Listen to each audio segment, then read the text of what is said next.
Houghton Lake has open water on the North Bay and East Bay in Pruneville. Also open spots on the West Shore.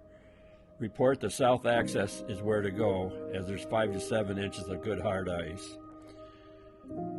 Off of Harvey's, the shore ice is still bad. Higgins Lake, they're fishing on the south end with 3 to 5 inches, but please use extreme caution and have a spud. Everywhere you go, ice is that spotty everywhere, so be careful. A few are getting out on Misaki at Lake City.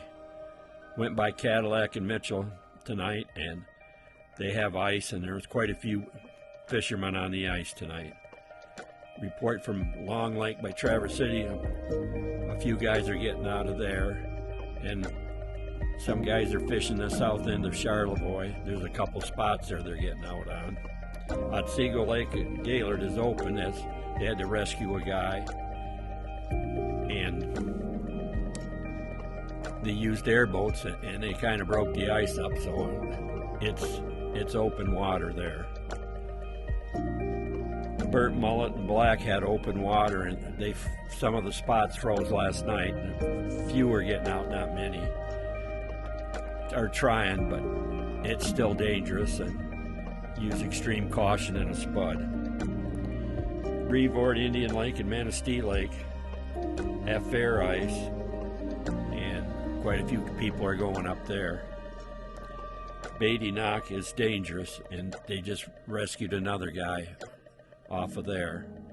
St. Helen, a few are getting out, but on the first lake, the second lake, and the third lake had open spots, so stay on the first lake.